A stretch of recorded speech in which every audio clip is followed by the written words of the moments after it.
La Fondation SCP est une organisation secrète fictive chargée de contenir, étudier et dissimuler des entités, anomalies ou phénomènes anormaux. Voici leurs histoires.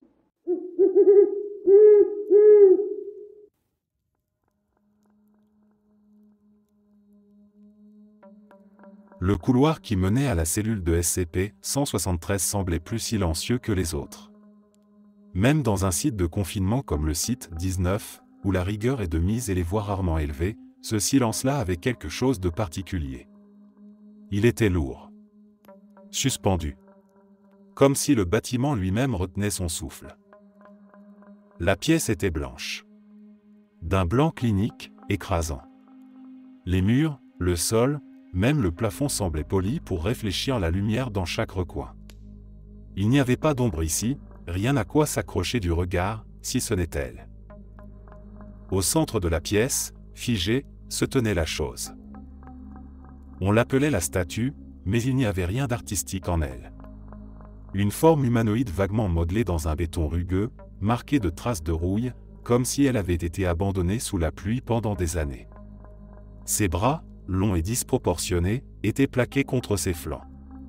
Son visage était peint de manière grossière, avec 2 yeux noirs globuleux et une bouche ouverte dans une sorte de grimace permanente, ni colère, ni douleur. Juste une présence.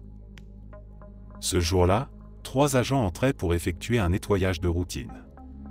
Rien de spectaculaire, vérifier l'état de la pièce, s'assurer que la créature ne présentait pas d'altération visible, et surtout, ne jamais détourner le regard. Parce que c'est là que résidait le danger. SCP-173 ne bougeait pas tant qu'on la regardait. Elle ne clignait pas, ne respirait pas, ne vibrait même pas.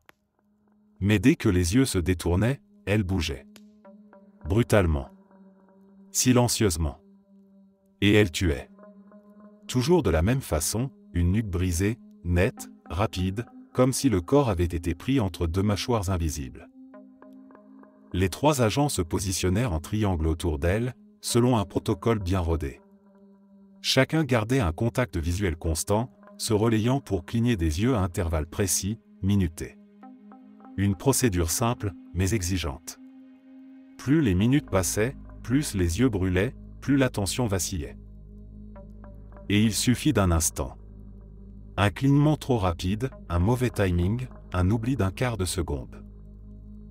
Le craquement fut sec, presque étouffé. L'un des agents s'effondra, sa tête basculant sur le côté dans un angle qui n'appartenait plus au monde des vivants. Il n'avait pas crié. Il n'en avait pas eu le temps. La créature, elle, avait changé de position. Elle se tenait là où se trouvait le corps, comme si elle l'avait toujours été. Ses bras étaient à présent légèrement écartés, comme dans un geste d'embrassement moqueur. Ses yeux peints semblaient fixer les 2 survivants. Il n'y avait aucun doute, elle avait bougé. La tension dans la pièce était palpable, plus aucun bruit, même pas un souffle. Les 2 agents restants sortirent lentement, sans jamais détourner le regard. Pas un seul battement de cils. La porte se referma dans un cliquetis métallique, tranchant comme une lame. Plus tard, dans le rapport, il fut mentionné une erreur humaine, une perte opérationnelle mineure. Une ligne froide dans un document administratif. Mais ceux qui étaient là, eux, savaient. Ils avaient vu ce que ça faisait de se tenir face à quelque chose qui n'avait pas besoin de bouger pour vous tuer. Quelque chose qui attend, patiemment, le moment où vous serez trop fatigué, trop lent, trop humain. Elle ne respire pas, elle ne dort pas, elle attend.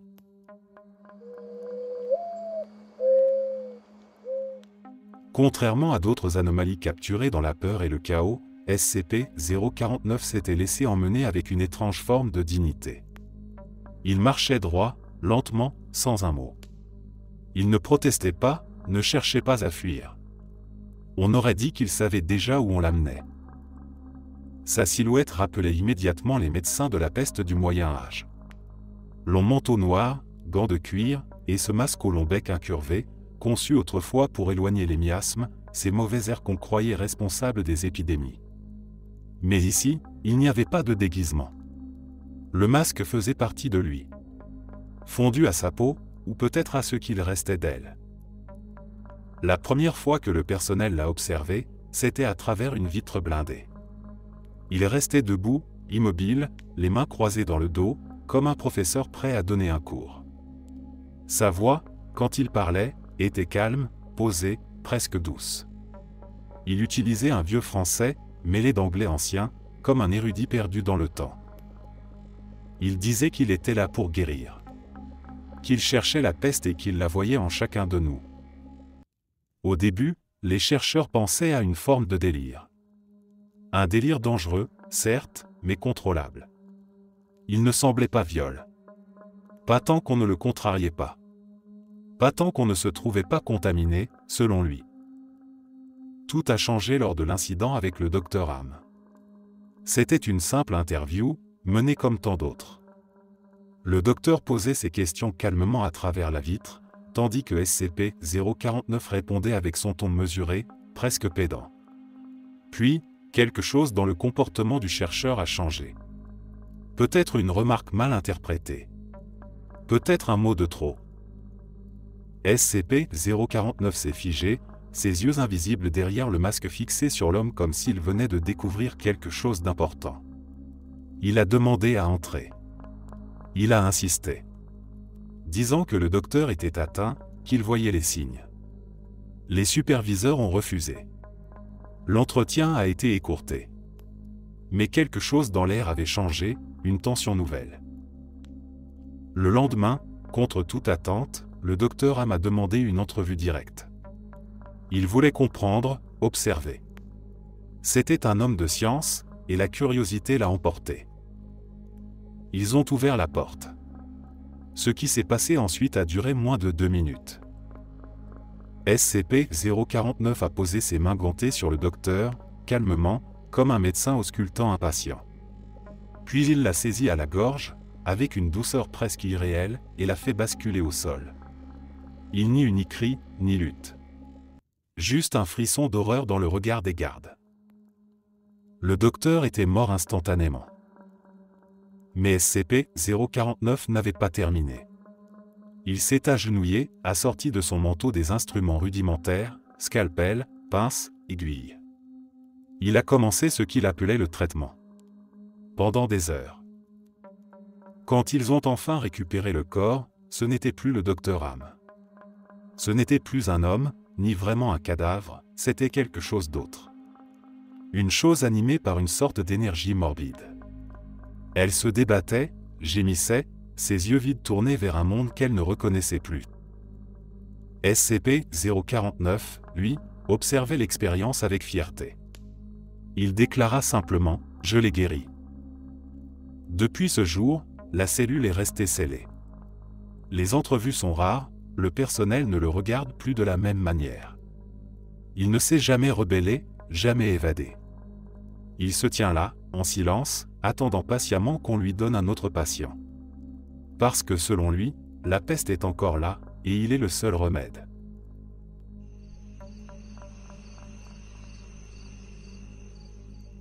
Il était là bien avant que quelqu'un ne réalise ce qu'il était.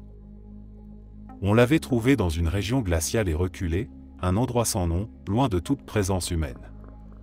Il marchait nu, seul, au milieu de la neige, comme un spectre errant. Sa peau était pâle, presque translucide.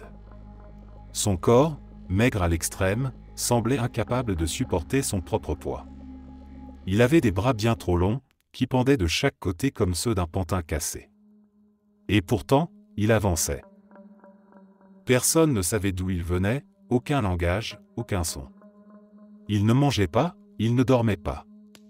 Il restait simplement assis, la tête dans les mains, dans une posture de profond désespoir. Comme s'il pleurait, sans larmes ni bruit. La Fondation l'a classé sous le nom de SCP-096. À première vue, il ne représentait aucun danger immédiat. Il ne bougeait pas, ne montrait aucune hostilité. La cellule de confinement était simple, sans caméra, sans miroir.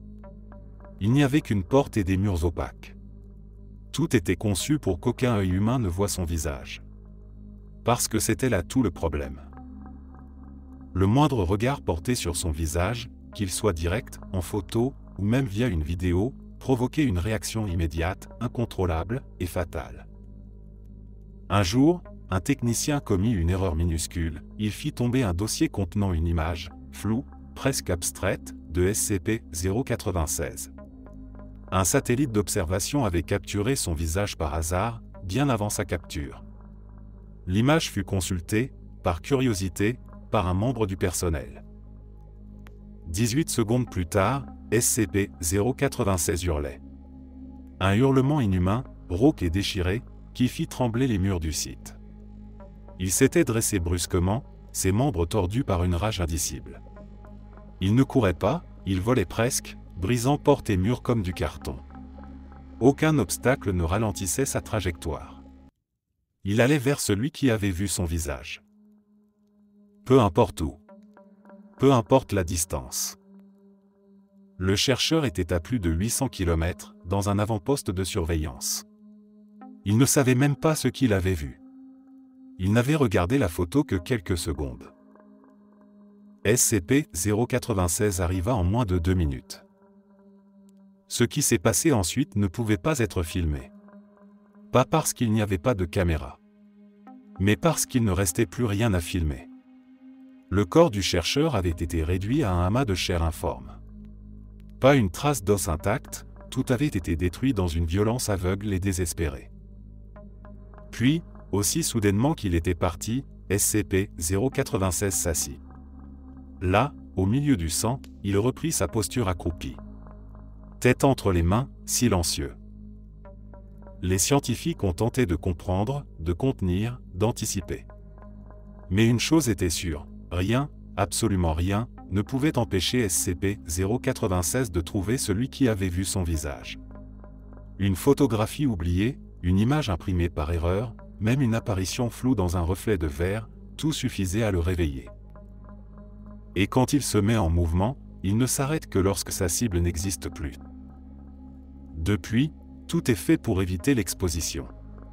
Ces photos sont interdites. Les documents sont codés. La cellule est vide, close, sans accès visuel. Aucun écran, aucun miroir.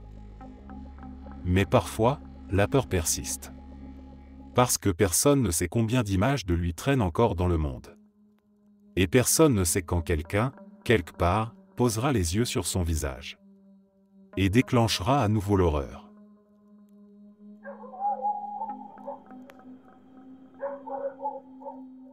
C'est l'une des premières règles enseignées aux nouveaux membres de la Fondation, ne jamais mentionner SCP-682 à la légère. Ce n'est pas simplement une créature. Ce n'est pas une anomalie qu'on observe de loin dans une cage de verre, c'est une présence. Une haine pure, tangible, viscérale. Une entité qui déteste la vie dans tout ce qu'elle représente, et cette haine, elle la fait sentir à chaque instant.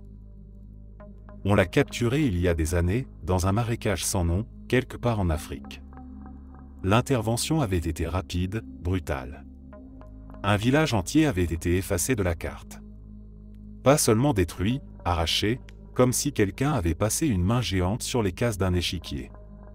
Des morceaux de chair, des traces de griffes profondes, des os pulvérisés, voilà tout ce qu'on avait retrouvé. Et au milieu de ce carnage, lui. Un reptile géant, mais d'apparence changeante. Sa taille, sa forme, sa masse, tout semblait varier selon son environnement. Il possédait une intelligence manifeste, bien au-delà de celle d'un animal. Il savait où frapper. Il savait ce que vous craignez, et il l'utilisait. SCP-682 fut placé dans un bassin acide géant, sa seule cellule possible. Un liquide visqueux et corrosif, maintenu à une température instable, capable de dissoudre presque n'importe quelle matière organique. Il y était plongé en permanence et pourtant, il survivait. Son corps se régénérait. Lentement, parfois en quelques minutes. Chaque membre repoussé, chaque organe recréé. Et, ce qui était plus inquiétant encore, il apprenait. Chaque tentative de neutralisation échouait. Chaque nouveau poison, chaque nouveau piège ne fonctionnait qu'une fois. Il mutait, il s'adaptait, et surtout, il se souvenait. On lui a tiré dessus avec des armes expérimentales. On l'a congelé, brûlé, envoyé dans le vide spatial. Rien n'a fonctionné. On a même tenté de le faire affronter d'autres SCP. L'expérience la plus connue fut celle avec SCP-682 contre SCP-173. Le personnel avait espéré que la statue le tuerait rapidement. Mais SCP-682 avait compris. Il avait fermé les yeux, détourné son propre regard. Il l'avait manipulé, utilisé. Le combat avait duré 3 minutes. La salle n'existe plus. Il ne cherche pas à fuir, il ne supplie pas, il n'exprime rien d'autre qu'une rage froide, permanente. Il ne parle presque jamais, sauf pour dire une seule chose. Je hais tout ce qui vit. On ne sait pas d'où il vient. Certains pensent qu'il est là depuis des siècles, d'autres croient qu'il est une sorte de système immunitaire cosmique, envoyé pour éradiquer la vie quand elle devient trop arrogante. Mais ce ne sont que des théories, et elles ne changent rien à la réalité. Chaque jour, SCP-682 repose dans son bassin acide, mutilé, à moitié dissous. Et chaque jour, il regarde les caméras, les murs, les scientifiques, avec ce regard froid et ancien, comme s'il attendait. Comme s'il savait que tôt ou tard, il sortirait. Et ce jour-là, il n'y aura pas de deuxième chance.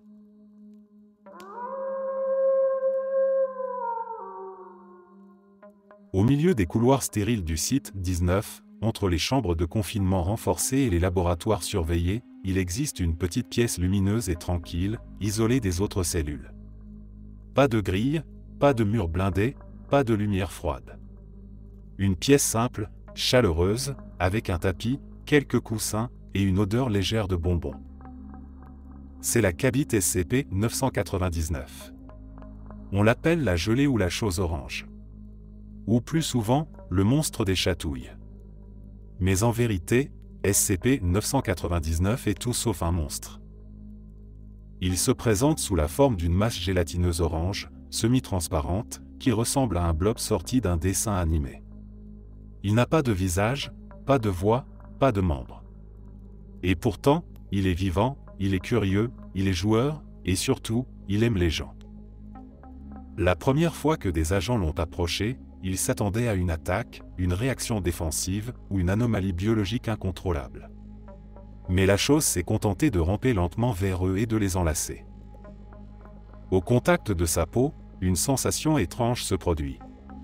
Un mélange de chaleur, de calme et de pur bonheur. Des rires incontrôlables éclatent, des souvenirs joyeux remontent à la surface, des traumatismes enfouis semblent soudain moins lourds. On se sent bien.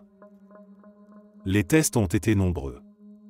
On a fait rentrer des personnes souffrant de stress post-traumatique, de dépression chronique, de tendances suicidaires.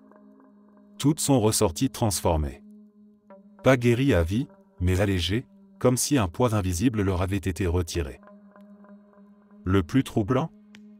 SCP-999 semble le faire volontairement, il comprend la douleur.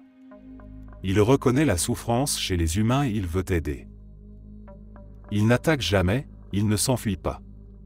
Il suit le personnel comme un chiot enthousiaste, se faufile sous les bureaux, grimpe sur les genoux, vibre doucement quand on le caresse. Parfois, il saute même sur les gens en les enveloppant dans un câlin gluant et chaud. Et toujours, les rires fusent. Même les agents les plus endurcis finissent par sourire. Mais au-delà de son côté adorable, SCP-999 est surveillé de près, parce qu'il cache peut-être plus qu'il ne montre.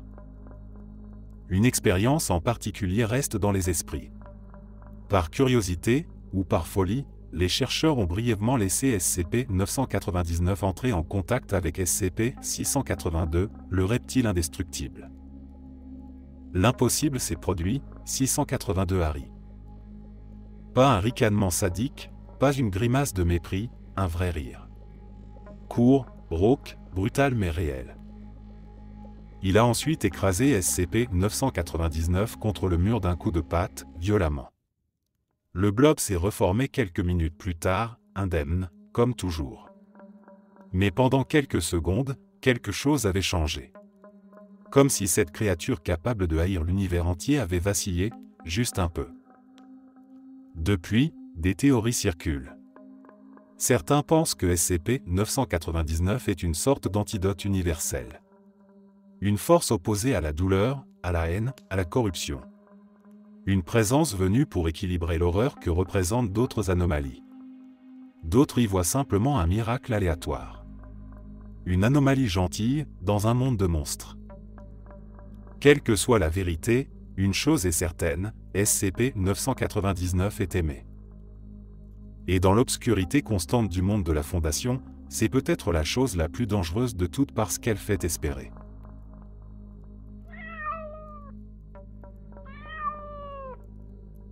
Il est apparu sans prévenir, livré dans une boîte en bois, sans étiquette, sans explication.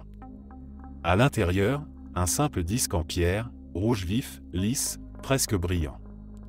Il n'avait aucune marque, aucun symbole, mais dès qu'on le touchait, il semblait vivant. Pas dans le sens biologique, dans le sens profond, intuitif. Comme si quelque chose, quelque part, vous regardait à travers lui. Il fut rapidement classé SCP-093 et mis sous confinement. Mais l'objet refusait de rester immobile. Lorsqu'il n'était pas tenu ou observé, il se déplaçait tout seul, roulant lentement vers un miroir le plus proche. Toujours inlassablement. Il semblait attiré par son propre reflet, comme si le verre était une porte qu'il cherchait désespérément à franchir. Les premières expériences ont été prudentes. On plaça un miroir dans une salle, on laissa le disque le rejoindre. Au contact du verre, quelque chose d'étrange se produisit, le reflet disparut, remplacé par un paysage inconnu. Pas un simple effet optique, une véritable ouverture. Un monde de l'autre côté. La Fondation a alors développé un harnais équipé de caméras et de capteurs, porté par des membres du personnel envoyés en exploration à travers le miroir, disque rouge en main. Chaque expédition était différente, chaque fois, le paysage au-delà changeait. Le premier monde était désertique. Un sol craquelé, rouge, desséché. Le ciel d'un gris pâle, sans soleil. Des structures étranges se dressaient au loin, des ruines géométriques, comme les restes d'une civilisation avancée mais éteinte. Le silence y était total et oppressant. Le deuxième était pire. Une ville à moitié submergée dans une mer stagnante, noire comme l'huile. Des statues humaines s'élevaient dans les rues, figées dans des poses de souffrance ou de prière. Les caméras restaient stables, mais les agents rapportaient une sensation, être observés. Pas seulement vus mais analysés ou jugés. À chaque retour, les agents racontaient des choses différentes, parfois contradictoires. Le paysage changeait selon leur état d'esprit, selon ce qu'ils portaient en eux. Le disque rouge semblait se synchroniser à leur essence profonde, comme s'il les menait non pas vers un lieu mais vers un jugement. Un agent, lors de la 4e mission, ne revint jamais. Sa caméra continua d'émettre pendant près de 12 heures. Elle montrait une longue marche solitaire à travers des plaines nues, puis un bâtiment circulaire, semblable à un temple. À l'intérieur, des murs couverts de miroirs. Et enfin, son propre reflet debout et seul. Puis, l'image s'est figée et s'est éteinte. Certains pensent que l'objet ne montre pas d'autres mondes mais des versions alternatives d'une autre. Des mondes qui ont connu des chutes, des civilisations détruites par leurs propres erreurs, des reflets de ce que notre monde pourrait devenir ou des avertissements. D'autres vont plus loin. Ils pensent que SCP-093 mène à un lieu de vérité absolue. Qu'au fond, ce n'est pas un portail, mais un test. Que si vous regardez assez longtemps dans le miroir, ce n'est pas un autre monde que vous voyez. C'est vous, tel que vous êtes vraiment. Et c'est peut-être pour ça que certains ne reviennent jamais.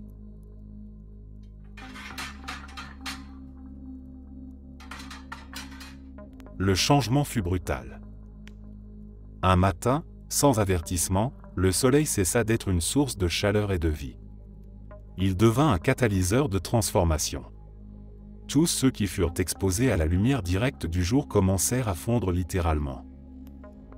La peau, les os, les organes, tout se liquéfiait en quelques secondes, comme du plastique sous une flamme. Les cris ne duraient jamais longtemps. La douleur, elle, semblait suspendue, flottante, remplacée par autre chose. Mais ce ne fut pas la fin. Ceux qui fondaient ne mouraient pas. Ils se relevaient, informes, dégoulinants, leur visage à peine reconnaissable.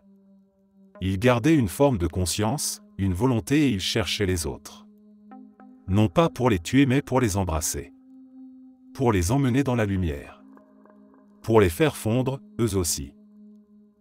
La fondation, rapidement débordée, fut forcée de se replier dans ses installations souterraines. Le monde extérieur était devenu un cauchemar au ralenti, baigné d'une lumière douce et dorée qui apportait la fin de l'humanité, non par violence, mais par fusion. Une paix moite, une agonie fusionnelle. Les caméras de surveillance montraient les rues désertes, les bâtiments calcinés, les créatures molles errant lentement sous le soleil. Parfois, elles se fondaient les unes dans les autres, formant des masses humaines hybrides, abjectes, aux voix multiples qui murmuraient « Viens, on est bien ici ». Les survivants se terraient dans l'obscurité. La moindre fissure dans une porte, la moindre lumière naturelle pouvait entraîner la fin. On colmatait, on bloquait, on s'enterrait. La nuit était leur seul allié. L'un des derniers journaux de bord retrouvés appartenait à un chercheur du site 13. Il écrivait chaque jour, au bord de la folie. Il racontait les membres du personnel qui partaient vers la lumière volontairement. Certains pleuraient, d'autres riaient. Il disait avoir vu un enfant fait de chair fondue, qui lui tendait la main à travers une lucarne, appelant doucement son nom. Et le plus effrayant, disait-il, ce n'était pas ce qu'ils devenaient, c'était qu'ils avaient l'air heureux. Le monde, peu à peu, cessa de résister, les lignes radio s'éteignirent. Les messages devinrent de plus en plus rares. À la fin, il ne restait que des voix distordues, pleines de tendresse, appelant à rejoindre la lumière. Car dans cet apocalypse-là, il n'y avait pas de flamme, pas d'explosion. Juste un silence pesant, une chaleur collante, et une lumière dorée qui ne cessait jamais de briller. Et chaque lever du soleil était une fin. Personne ne sait vraiment ce qu'est SCP-055. Et ce n'est pas une métaphore. C'est littéralement une anomalie que personne n'est capable de décrire. Pas parce qu'elle est trop complexe ou trop étrange, mais parce que l'esprit humain refuse, d'une manière presque programmée, de la retenir. Chaque fois que quelqu'un lit son dossier ou entre dans sa cellule, cette personne ressort avec un sentiment étrange, comme si elle avait oublié quelque chose d'important, sans pouvoir mettre le doigt dessus. Le phénomène est si insidieux que pendant des années, la Fondation ne s'est même pas rendu compte qu'elle le détenait. Le personnel passait devant sa cellule tous les jours. Les équipes d'entretien nettoyaient l'intérieur à intervalles réguliers. Des chercheurs notaient ses effets dans des rapports techniques. Mais personne ne se souvenait de l'avoir vu. Ou même de ce qu'il est. Certains finissent par poser la question, qu'est-ce que SCP-055 ? La réponse est toujours la même, on ne sait pas et surtout, on ne peut pas savoir. À un moment, un chercheur a tenté de contourner le problème. Il a laissé des notes à son propre usage, collées partout dans son bureau. Sur l'un des papiers, on pouvait lire « Tu viens de lire le dossier de SCP-055 ». Et juste en dessous, « Tu ne t'en souviens pas, relis-le ». Il relisait, il comprenait. Il écrivait un résumé détaillé, puis, 5 minutes plus tard, il levait les yeux et tout avait disparu de sa mémoire. La seule chose qui restait, c'était le papier. Et une sensation sourde, frustrante, comme un mot coincé au bord des lèvres. L'effet ne se limite pas aux souvenirs, il efface aussi les conversations. Si un chercheur parle de SCP-055 à quelqu'un d'autre, le sujet glisse inévitablement vers autre chose. Comme si l'idée elle-même se dissolvait dans l'air. Il n'est pas dangereux de le connaître, c'est juste impossible. Certains pensent qu'il s'agit d'un mécanisme de défense. Que SCP-055 est une entité intelligente, qui cherche à se protéger en effaçant toute trace de son existence. D'autres vont plus loin, et si ce n'était pas un objet ou une entité physique? Et si c'était un concept? Quelque chose qui n'existe que par sa capacité à ne pas être connu? Mais ces théories n'avancent jamais très loin parce qu'on les oublie aussi. Et le plus dérangeant dans tout ça, ce n'est pas ce qu'on ne sait pas sur SCP-055. C'est ce qu'on pourrait avoir su un jour, mais qui a été perdu. Peut-être qu'il a parlé, peut-être qu'on l'a interrogé, peut-être qu'il nous a avertis. Mais tout ce qu'il reste maintenant, c'est un vide. Une cellule verrouillée. Un numéro. Et cette étrange question, griffonnée à la main sur le mur d'un bureau abandonné. Pourquoi personne ne parle jamais de SCP-055 ?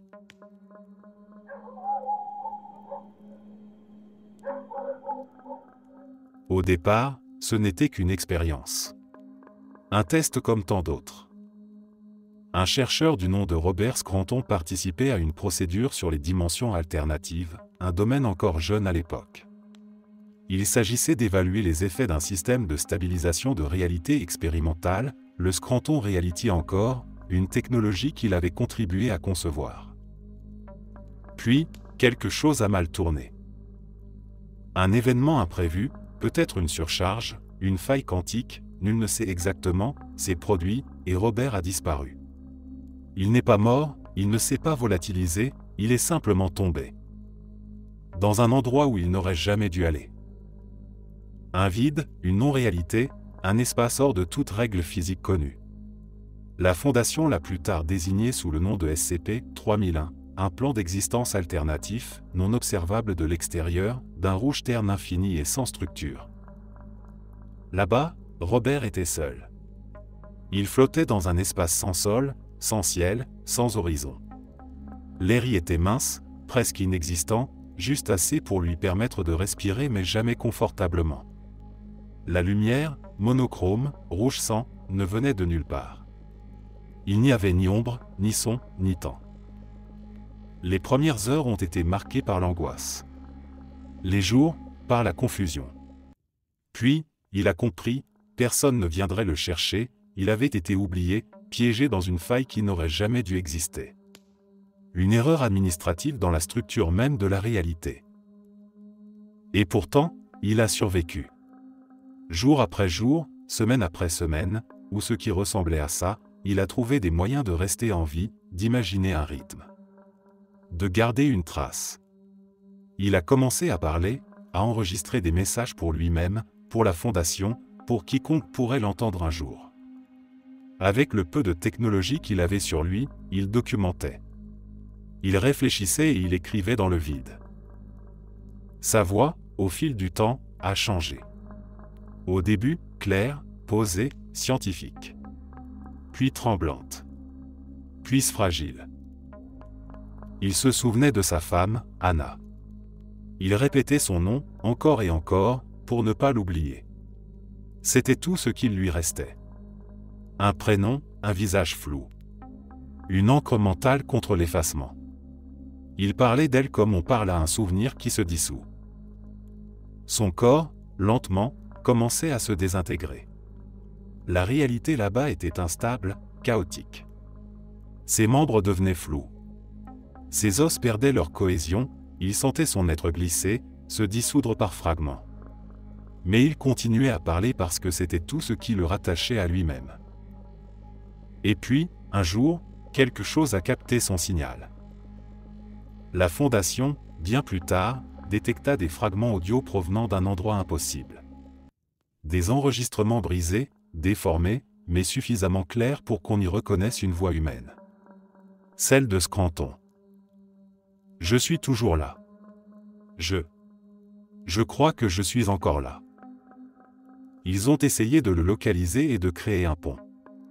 De forcer la réalité à se plier pour le ramener, mais il était trop tard.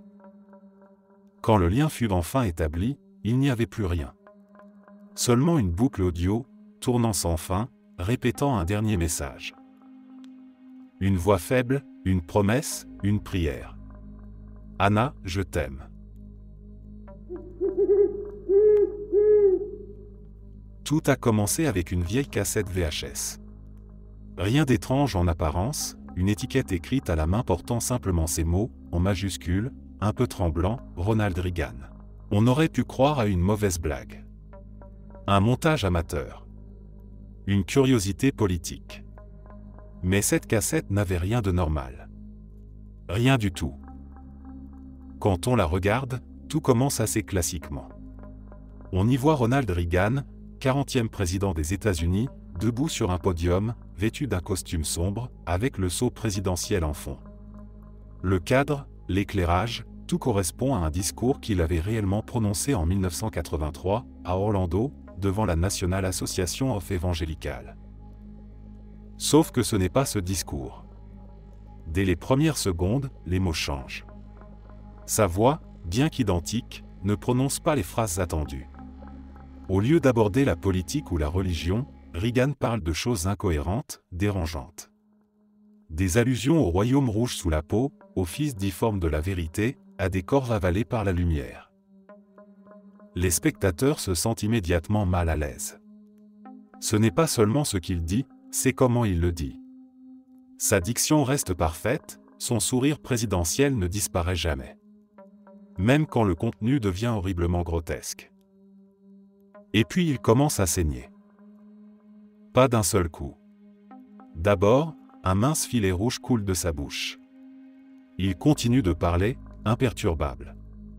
Puis, ses joues se fendent lentement, comme si une lame invisible les traçait de l'intérieur. Des entailles apparaissent sur ses bras, sur son torse, sa peau se fissure, se déchire, et tout cela sans qu'il réagisse. Il reste debout, continue son discours comme si de rien n'était. Les spectateurs crient. Mais lui, il parle toujours. Et ce n'est jamais deux fois la même version. Chaque fois que la cassette est insérée dans un magnétoscope, une nouvelle version du discours apparaît. Les mots changent, les blessures changent. Parfois, des figures anonymes apparaissent dans le fond. Parfois, la salle disparaît complètement, et il parle dans le vide. Une fois, il parlait alors qu'il n'avait plus de mâchoire. Et dans aucune version, le discours ne se termine. L'image se brouille toujours à un moment précis, quand la caméra s'approche trop près de son visage puis elle coupe. La cassette ne peut pas être copiée. Si on l'essaie, la copie devient une séquence noire, sans son. Elle ne peut pas être numérisée non plus, les fichiers générés sont immédiatement corrompus ou contiennent des images fixes d'un œil humain, fixées droit sur l'observateur. Et le plus troublant ? Ronald Reagan lui-même, encore vivant à l'époque de la découverte de l'objet, n'avait aucun souvenir de ce discours. Il niait formellement l'avoir jamais prononcé, ce qui semble évident, puisque le contenu devient rapidement impossible à écrire ou décrire complètement. Un chercheur de la Fondation, qui avait étudié la cassette pendant plusieurs jours, l'a regardée encore tard dans la nuit quand il a brusquement arrêté d'écrire. On l'a retrouvé dans son bureau, devant l'écran, les yeux écarquillés, murmurant sans cesse. « Je l'entends encore parler, même quand la bande est arrêtée. » Depuis, la Fondation garde SCP-1981 dans un confinement sécurisé, avec un protocole strict. Accès limité, visionnage sous surveillance, transcription interdite au-delà de 30 secondes. Mais malgré toutes les précautions, la même question revient toujours. Qui a filmé ça? Et surtout, à qui s'adresse ce discours?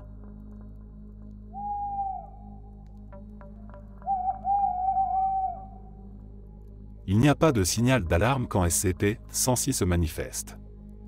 Pas de tremblement, pas de lumière étrange, pas de son particulier.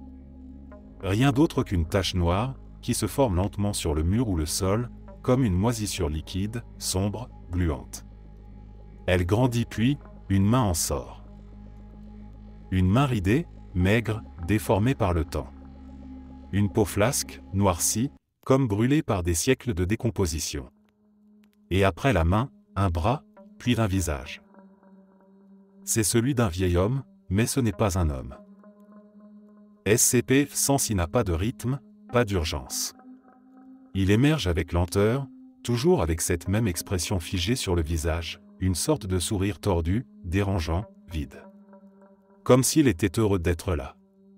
Ou pire, comme s'il savourait déjà ce qu'il allait faire. Il ne court jamais, il n'en a pas besoin. Il apparaît là où il veut, quand il veut. Les murs ne sont pas un obstacle, les portes ne le ralentissent pas. Le monde physique est un simple décor pour lui, un terrain de chasse qu'il traverse à sa guise. Sa victime ne sait jamais qu'elle est observée jusqu'au moment où il décide de la prendre. Il ne tue pas immédiatement, ce serait trop simple. SCP-100 y attrape ses proies et les emmène ailleurs. Dans ce que la Fondation appelle la dimension de poche. On ne sait presque rien de cet endroit. Ceux qui y sont allés n'en reviennent pas ou en reviennent brisés. Certains ont été retrouvés des semaines plus tard, sortis de nulle part, recroquevillés dans un coin de couloir, en silence, incapables de parler ou de tenir debout. Leurs os étaient tordus, comme s'ils avaient été pliés et repliés des dizaines de fois. Leurs yeux, dilatés, ne réagissaient plus à la lumière. Ils étaient vivants techniquement. D'après les rares données récupérées, cette dimension est un labyrinthe flottant de couloirs, de gravats, de matière organique pourrissante. Il n'y a pas de haut, pas de bas. Juste un sentiment constant de chute et de claustrophobie. Et lui, toujours présent, toujours en train de jouer. Parce que SCP-100 joue avec ses victimes, il teste leur résistance, il les brise lentement comme un chat avec une souris. Ce n'est pas la mort qui l'intéresse, c'est la douleur. L'usure mentale, la terreur pure et sans interruption. Les tentatives de confinement sont un cauchemar logistique. Même les murs renforcés se désagrègent sous ses pas, le métal s'effrite, le béton se fissure, rien ne lui résiste. Alors, la Fondation l'a piégé littéralement. Sa cellule est un dispositif de confinement extrême, comprenant une fosse remplie d'acide, de pièges à déclenchement automatique et un mécanisme de fermeture hermétique.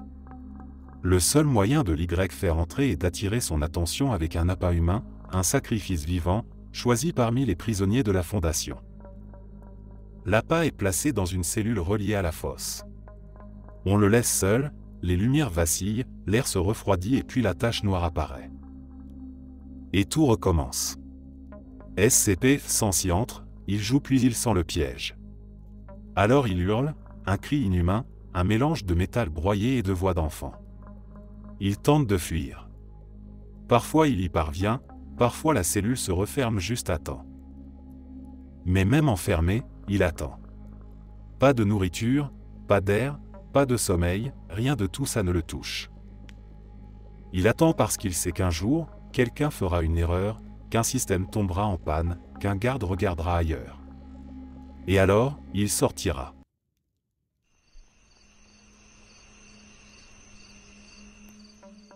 Au premier regard, SCP-261 ressemble à n'importe quel distributeur automatique classique, un vieux modèle japonais, légèrement poussiéreux, avec une vitre rayée et un clavier numérique dont certains chiffres ne s'allument plus.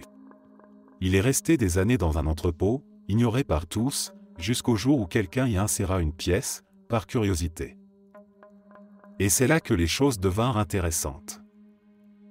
Car ce distributeur ne rend pas les produits habituels, pas de barres chocolatées standard, pas de soda connu, ni même de snacks exotiques mais reconnaissables.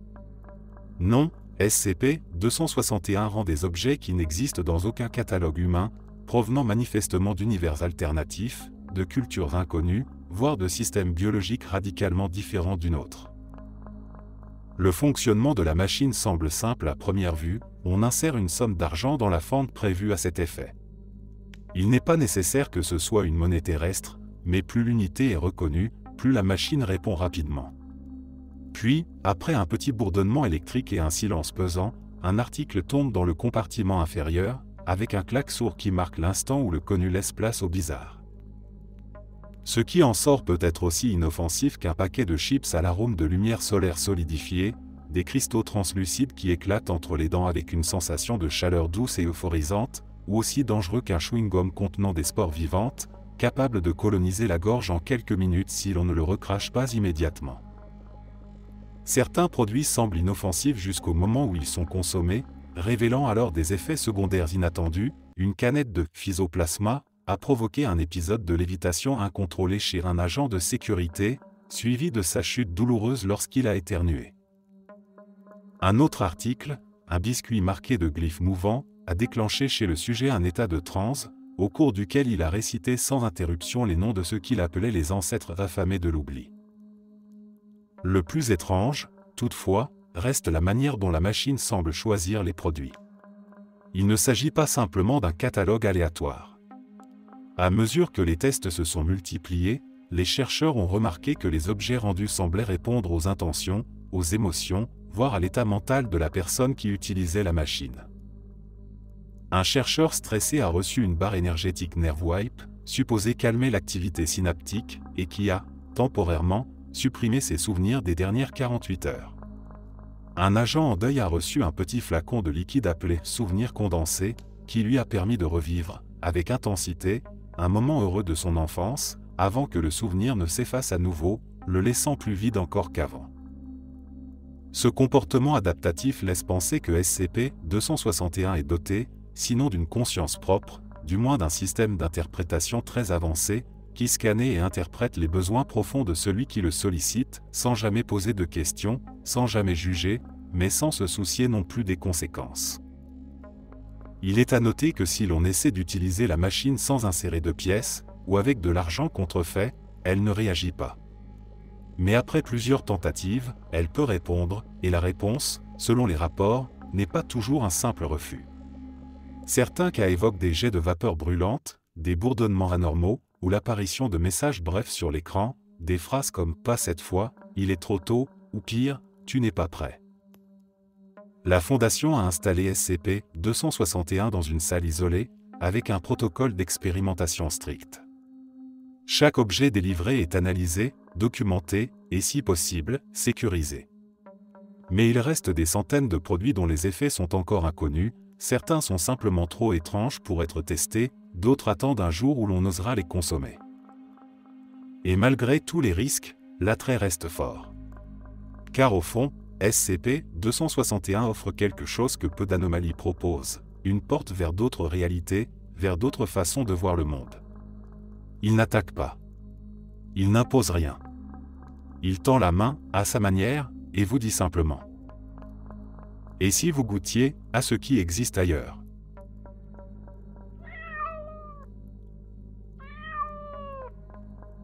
Elle avait à peine 6 ans lorsque la Fondation l'a trouvée.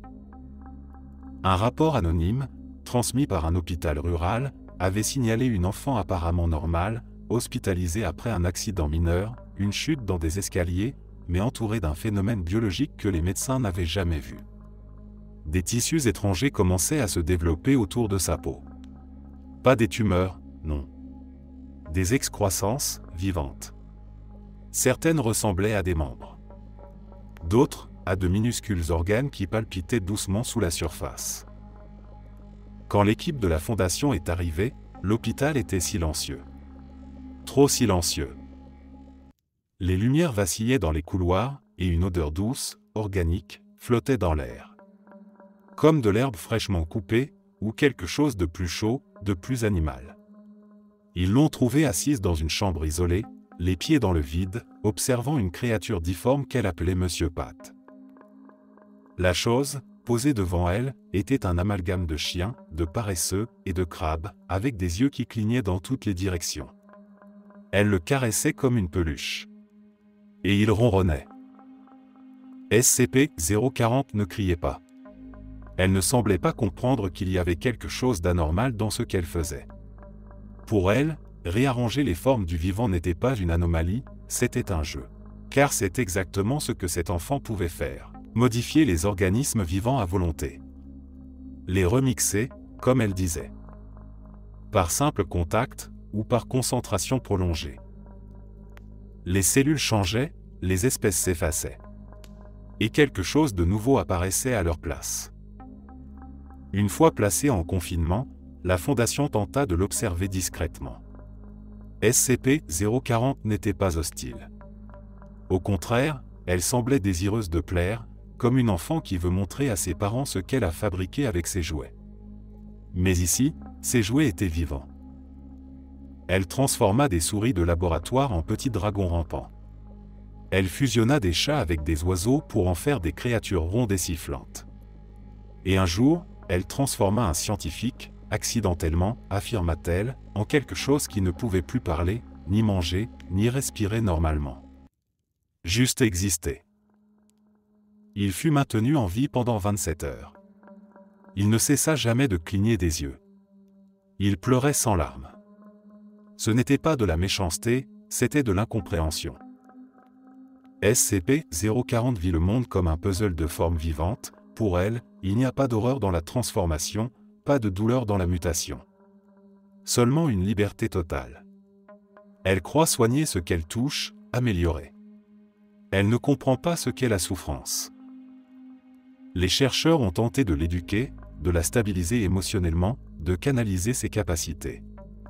Certains disent qu'elle pourrait un jour soigner le cancer, créer des écosystèmes parfaits, même réparer les corps brisés. D'autres pensent qu'elle n'est qu'un battement de cœur d'une catastrophe biologique mondiale. Car si un jour, SCP-040 cesse de voir les humains comme des amis, si elle décide que le monde ne lui plaît plus tel qu'il est, alors elle le changera. Et ce ne sera peut-être même pas par colère. Ce sera un simple jeu. Un dessin de plus dans son carnet.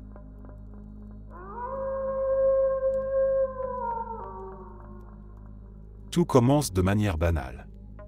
Quelqu'un, quelque part, télécharge une application au nom obscur, Mal0 versant il ne s'en souvient pas vraiment, peut-être qu'il a cliqué sur un lien entraînant sur un forum étrange, ou qu'il est tombé dessus par curiosité, attiré par ce genre de choses qu'on s'envoie entre amis pour rire. Il n'y a pas de description, pas d'icône particulière, juste un fichier APK ou une présence discrète dans un store alternatif. Une fois installée, l'application ne semble rien faire. Pas de menu, pas de bouton. Elle s'ouvre sur un écran noir qui clignote à peine, puis se ferme aussitôt. Rien d'inquiétant au départ, on la classe dans la catégorie des applis cassées, inutiles ou codées à moitié. On l'oublie rapidement, jusqu'à ce que, quelques heures plus tard, un détail étrange vienne s'ajouter au quotidien. C'est généralement une photo. Une image dans la galerie du téléphone, qui ne semble pas avoir été prise. Il s'agit souvent d'un endroit familier, la cuisine, le couloir du domicile, l'entrée d'un immeuble. On reconnaît tout, à l'exception d'un détail au fond, dans une ombre, ou derrière une vitre, une silhouette. La forme est humanoïde, voûtée, recouverte d'un pelage ou d'une peau sombre, difficile à définir. Sa tête est allongée, vaguement canine, déformée, tournée légèrement sur le côté, comme si elle vous observait avec une curiosité muette. Ses yeux sont deux cercles blancs opaques, sans pupilles, sans émotion. On pense à une farce, à une image modifiée, à une hallucination due à la fatigue. Mais le lendemain, une autre photo apparaît.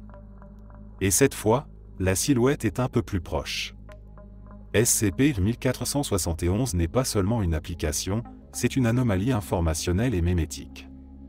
Une fois installée, elle crée une liaison permanente entre le sujet et l'entité représentée dans les images. Cette entité, connue sous le nom de Mal0, n'est pas une hallucination, mais une forme réelle, bien que perceptible uniquement par la personne affectée. Au fil des jours, la présence devient constante. Au début, elle se contente de rester en arrière-plan, visible seulement sur les photos. Puis, peu à peu, elle apparaît dans les reflets, dans les fenêtres, dans les coins sombres des pièces. Finalement, elle se montre en plein champ de vision, silencieuse, immobile, observatrice. Jamais elle ne s'approche au point de vous toucher. Jamais elle ne prononce un mot. Elle se contente d'exister, de vous accompagner partout, sans relâche, comme une ombre fidèle qui ne vous quitte plus jamais. La nuit, vous la voyez dans votre chambre, assise sur une chaise, ou accroupie près de la porte. Parfois, elle est simplement là, à côté de votre lit, le regard vide tourné vers vous. Elle ne bouge pas, mais vous savez qu'elle est consciente de votre présence. Vous savez qu'elle vous regarde. Certains sujets, au fil du temps, développent des troubles anxieux, de l'insomnie, ou des symptômes proches de la paranoïa. D'autres, étrangement, trouvent un certain réconfort dans cette compagnie muette. Ils finissent par lui parler, lui donner un prénom, ou intégrer sa présence à leur quotidien comme on s'habitue à un animal silencieux. Ce n'est pas qu'ils l'aiment, c'est juste qu'ils n'arrivent plus à imaginer la vie sans elle. Et c'est là que réside le vrai danger. Pas dans l'agression, pas dans la mort mais dans la permanence. Car on ne peut pas désinstaller SCP-1471. Il n'y a pas de bouton pour l'effacer, pas de processus à fermer. Même le formatage complet de l'appareil n'arrête rien. Même changer de téléphone, de pays ou d'identité ne fait aucune différence.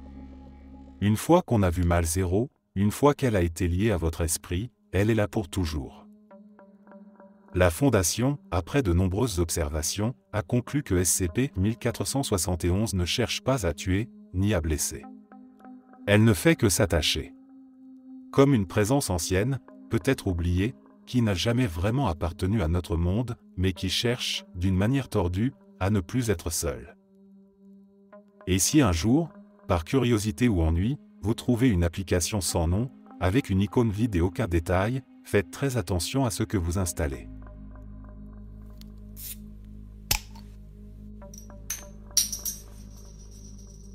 Il y avait cette fille au départ.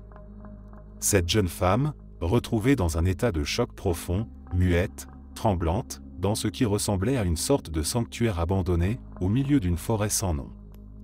Le lieu portait encore les marques d'un rituel interrompu, des symboles occultes peints sur les murs, des chaînes accrochées au plafond, et une odeur persistante d'encens, de sang et de cendres. Elles étaient les survivantes de ce qu'on appellerait plus tard le projet Scarlet King. Un culte millénaire, obsédé par la naissance d'une entité apocalyptique, un dieu de haine, de feu et de fin du monde. Un être qu'ils appelaient le roi écarlate. La Fondation arriva trop tard pour 6 d'entre elles. Les événements exacts qui suivirent sont classifiés, scellés derrière des codes d'accès que très peu de membres du personnel possèdent. Mais ce que l'on sait, ce que les dossiers laissent entendre entre les lignes, c'est que chaque jeune femme était porteuse d'un fragment, d'une graine, d'un potentiel. Une gestation qui n'avait rien de biologique au sens humain, mais qui représentait un risque d'ampleur planétaire. Une par une, 6 filles ont accouché. Et à chaque fois, ce qui est né n'avait pas de forme stable, pas de nom. Chaque manifestation fut suivie d'une destruction massive, d'un niveau que seule la Fondation a pu contenir. Des villes entières disparues, des zones rayées de la carte. Il n'en reste qu'une. SCP-231-7. Une jeune fille, aujourd'hui maintenue dans une cellule scellée à plusieurs niveaux sous terre, dans un endroit dont l'existence même est effacée des bases de données principales. Son identité est inconnue, effacée volontairement. On ne sait pas ce qu'elle voit, ce qu'elle entend, ou ce qu'elle comprend encore du monde. Ce que l'on sait, c'est ceci: chaque jour, à heure fixe, un protocole très précis, protocole 110 Montauk, doit être exécuté à l'identique. Aucun membre du personnel n'a le droit d'en discuter. Ceux qui l'ont lu dans son intégralité ne dorment plus. Ceux qui l'ont vu se dérouler ne sont jamais tout à fait les mêmes après. Le contenu du protocole reste classifié. Mais ses effets sont clairs. Tant qu'il est effectué chaque jour, sans interruption, sans erreur, l'enfant ne naît pas. Tant que cette jeune fille endure, le monde tient. Et si le protocole s'interrompt, ne serait-ce qu'un seul jour, alors quelque chose se libérera. Quelque chose d'ancien, de monstrueux, d'inarrêtable. Le personnel change fréquemment. Ceux affectés trop longtemps à SCP-231 développent des troubles sévères, hallucinations, perte de mémoire, dépression profonde. Certains demandent à être amnésiés, d'autres se suicident. Certains refusent de croire ce qu'ils ont lu, pensant à un test de loyauté, à une manipulation. Mais au fond, tous comprennent qu'il ne s'agit pas d'un simple confinement. C'est un sacrifice. Et tant que 231-7 est en vie, tant que le protocole est suivi, le roi écarlate ne naîtra pas.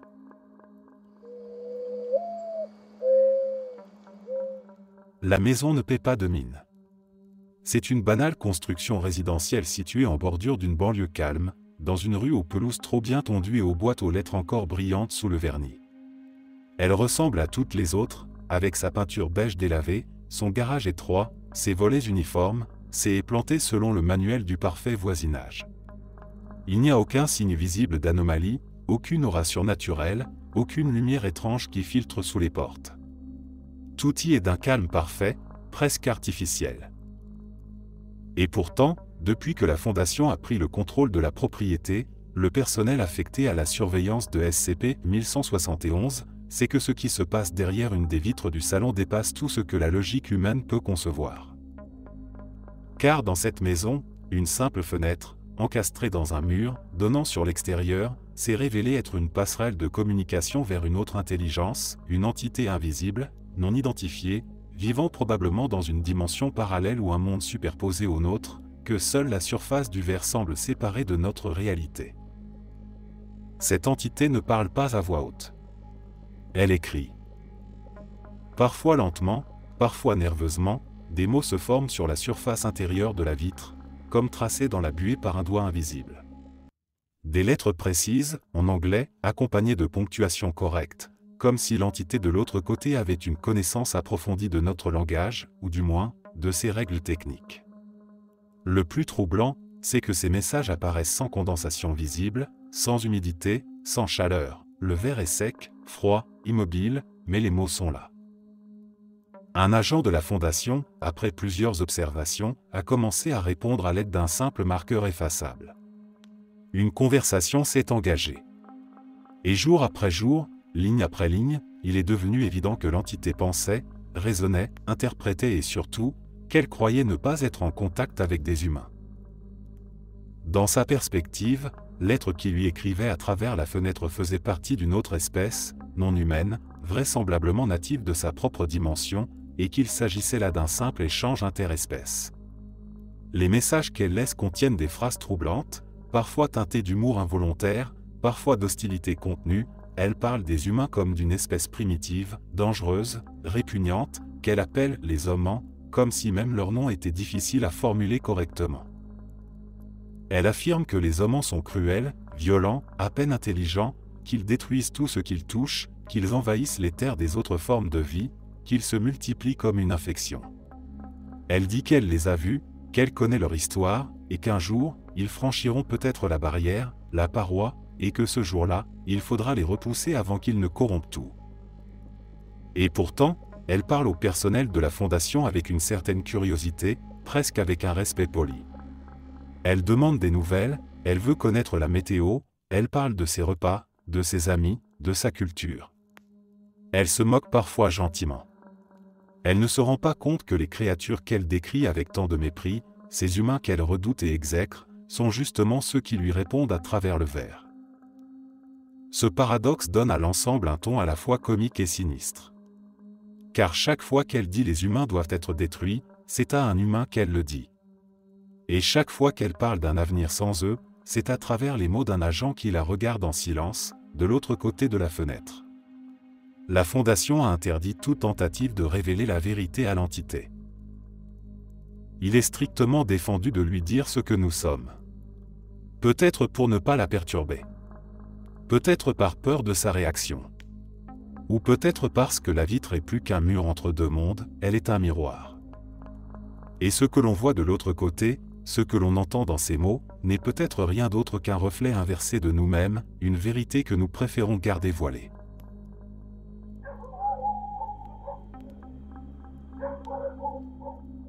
Il existe, quelque part dans les profondeurs non cartographiées de l'expérience humaine, un phénomène qui n'a jamais été pleinement expliqué, ni enfermé, ni analysé selon les méthodes rationnelles de la Fondation, et que certains appellent SCP-9/1999. Bien qu'il ne s'agisse pas d'un objet, ni même d'un événement mesurable, mais plutôt d'un espace intérieur, d'un écho étrange dans l'esprit, d'une sorte de rêve lucide aux contours trop nets pour n'être qu'un délire. Un monde alternatif dans lequel tu te réveilles sans avertissement, sans sensation de transition, sans rupture claire avec la réalité précédente, mais où, très vite, tu te rends compte d'une seule chose, implacable et silencieuse, tu n'existes pas ici. Au début, tout semble normal, ou du moins familier, car les paysages que tu traverses sont les mêmes que ceux que tu as toujours connus. Les rues de ton enfance, la ville où tu as vécu, les cafés où tu traînais sans but, les gens que tu aimes, tout est là, mais légèrement décalé. Comme si quelqu'un avait tenté de reconstruire ta réalité de mémoire, avec une précision presque parfaite mais pas tout à fait juste, un monde en miroir dans lequel ta trace a été effacée avant même ta naissance, et où tu observes désormais, sans pouvoir agir, les répercussions de ton absence. Tu vois des gens que tu aurais dû rencontrer, mais qui ne tournent pas la tête vers toi, tu entends des voix qui auraient dû prononcer ton nom, mais il ne vient jamais, tu perçois des souvenirs qui auraient dû t'appartenir, mais qui appartiennent à d'autres. Ici, tu n'as jamais été là pour façonner les histoires des autres, pour aimer ou décevoir, pour construire ou briser, pour exister simplement, et ce vide, pourtant imperceptible pour les habitants de ce monde, te frappe avec une clarté glaçante. Tu réalises, dans ce silence immense, que ton absence a des conséquences aussi réelles que ta présence en aurait eu. Dans ce monde, certaines personnes que tu as connues vivent mieux, elles ont grandi sans dépendre de toi, sans être blessées par tes erreurs ou ralenties par tes hésitations. D'autres, au contraire, ont glissé lentement vers un isolement plus sombre, car le mot que tu ne leur as pas dit, le geste que tu ne leur as pas tendu, le simple fait d'avoir été là au bon moment n'a jamais eu lieu, et tu comprends alors que ta vie, même dans ces moments les plus ordinaires, portait en elle le pouvoir discret de transformer celle des autres. Tandis que tu dérives dans cet espace sans consistance, sans temporalité stable, tu ressens à la fois la tristesse de ne pas exister, et l'étrange soulagement de savoir que tu aurais pu exister. Que ta présence dans un autre monde, dans une autre version de cette réalité, a laissé des traces que ce monde-ci ignore, mais que toi, tu portes en mémoire comme des cicatrices inversées, des marques de ce qui aurait pu être, et qui, peut-être, a déjà été. Ce n'est pas une punition, ni une vision apocalyptique, ni même une leçon de morale sur ta valeur. C'est simplement une possibilité, une variante du réel où ton absence révèle en creux tout ce que ta vie, aussi discrète ou imparfaite soit-elle, a touché, influencé, modelé, souvent sans que tu t'en rendes compte. Et cette révélation, douce et terrible à la fois, est ce que SCP-9999 t'apporte, non pas un message, ni un verdict, mais un miroir que tu ne peux plus fuir, un reflet de ce que tu es à travers ce que tu n'as jamais été.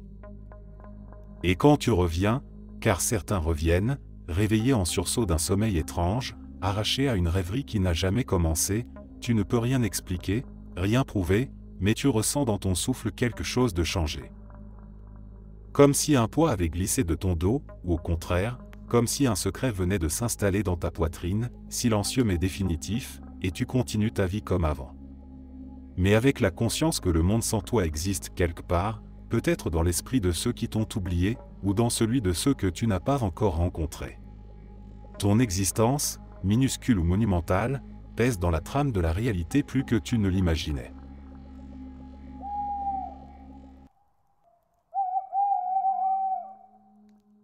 Il existe une pièce, écrite quelque part entre le XVIe et le XVIIe siècle, dont l'origine exacte demeure inconnue, comme si le manuscrit avait toujours existé, mais n'avait jamais été attribué à un auteur réel. Intitulée La tragédie du roi pendu, elle est structurée comme une œuvre élisabéthaine typique, 5 actes, un roi tyrannique, une cour déchirée par des trahisons, une guerre imminente et un peuple écrasé par le silence des dieux. Au premier abord, le texte ne semble pas particulièrement remarquable. Il est confus par moments, ses symboles sont obscurs, certains passages sont écrits dans un dialecte archaïque, presque incompréhensible. Et pourtant, les étudiants en théâtre, les amateurs d'expérimental, les professeurs désireux d'innover, tous, un jour ou l'autre, tombent dessus. Et souvent, sans comprendre pourquoi, ils choisissent de la monter. C'est alors que les choses commencent à changer. Au fil des répétitions, les acteurs deviennent de plus en plus impliqués, obsédés même, par leur rôle. Ils cessent peu à peu de consulter les notes de mise en scène. Le script original est suivi à la lettre, sans que personne ne sache qui a décidé de le faire. Les erreurs de texte cessent mystérieusement. Les décors s'installent d'eux-mêmes dans une esthétique qui semble trop cohérente pour être le fruit du hasard. Et la tension dans la troupe grimpe, presque imperceptiblement, comme un fil qui se tend sans jamais casser. Puis vient la représentation, et là, tout bascule. Presque toujours lors de l'acte V, les spectateurs, s'ils survivent, rapportent que la pièce dévie brusquement du texte connu. Des personnages apparaissent sur scène, inconnus, vêtus de longues robes noires, portant des masques anciens, semblables à ceux utilisés dans les rituels païens. Personne ne les reconnaît parmi les comédiens. Pourtant, ils sont là. Et les acteurs continuent, comme si c'était prévu. Soudain, sans avertissement, l'un des membres de la troupe s'effondre, étranglé ou poignardé, parfois par un autre acteur, parfois par lui-même. Et c'est à ce moment précis que la salle devient un champ de guerre silencieux. Le public, paralysé entre fascination et terreur, assiste à ce qui ressemble de plus en plus à un meurtre rituel en direct, le tout rythmé par des chants dissonants et des cris qui semblent venir de partout et de nulle part à la fois. Quand la Fondation enquête sur les incidents liés à SCP-701, elle retrouve presque toujours les mêmes éléments, des restes de corps pendus au cintre de la scène, des symboles inconnus gravés dans les murs des loges, et ce qu'on croit d'abord être une simple nappe de sang s'avère être une substance organique anormale, encore tiède, comme si la scène elle-même saignait de ce qui s'est passé. Mais ce n'est pas tout. À chaque incident, le nombre exact de spectateurs survivants est différent de celui qui a été compté à l'entrée. Parfois il en manque un. Parfois il y en a un de trop. Et ceux qui restent ont tous en commun un sentiment, celui d'avoir été observés pendant toute la représentation. Pas par les acteurs. Par quelqu'un, ou quelque chose, derrière le rideau. La Fondation a interdit toute représentation publique ou académique de la pièce. Les copies connues ont été saisies, détruites, ou placées en confinement de niveau 4. Mais le texte continue d'apparaître. Des étudiants le redécouvrent par accident, des professeurs le retrouvent dans des bibliothèques anciennes, parfois même dans des rêves. Comme si l'œuvre cherchait toujours à être jouée. Car la tragédie du roi pendu n'est pas une œuvre morte. C'est un appel, une invocation. Et à chaque fois qu'elle est récitée à voix haute, ligne après ligne, acte après acte, le rideau se lève un peu plus sur quelque chose qui attend depuis très, très longtemps.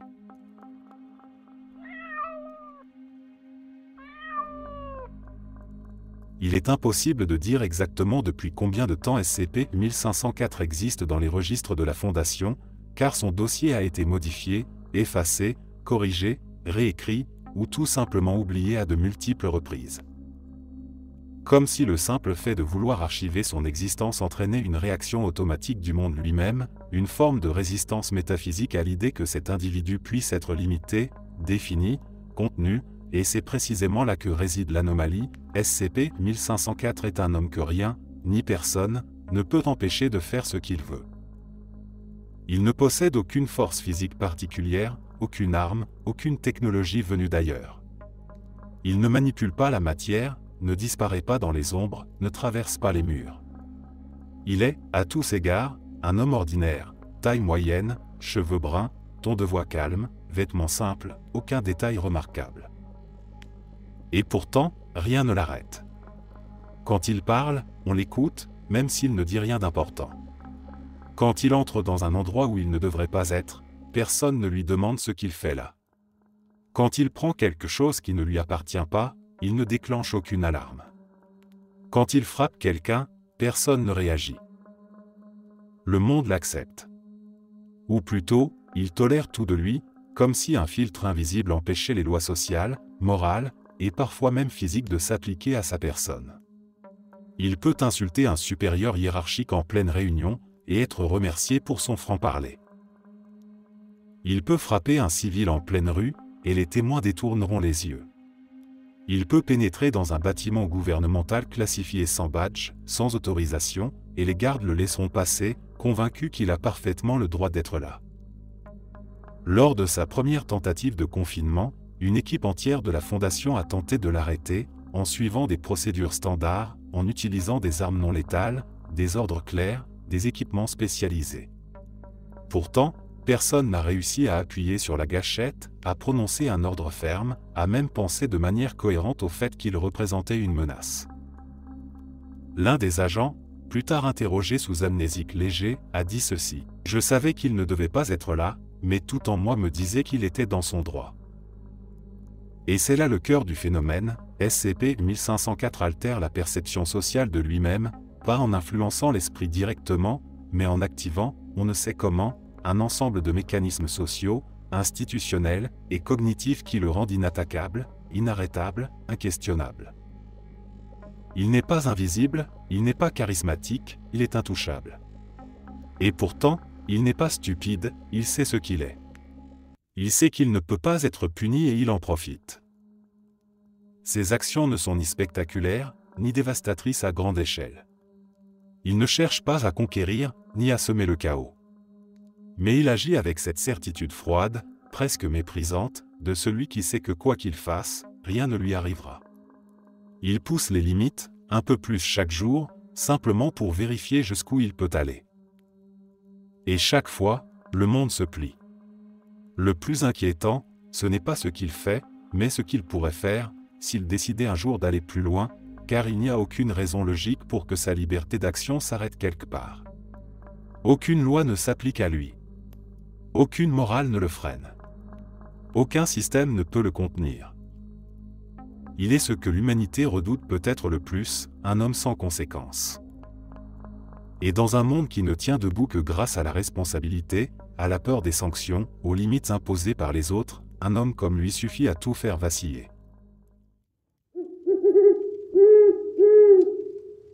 Merci d'être resté jusqu'à la fin. N'oubliez pas d'aimer la vidéo, de vous abonner et de partager vos propres histoires en commentaire.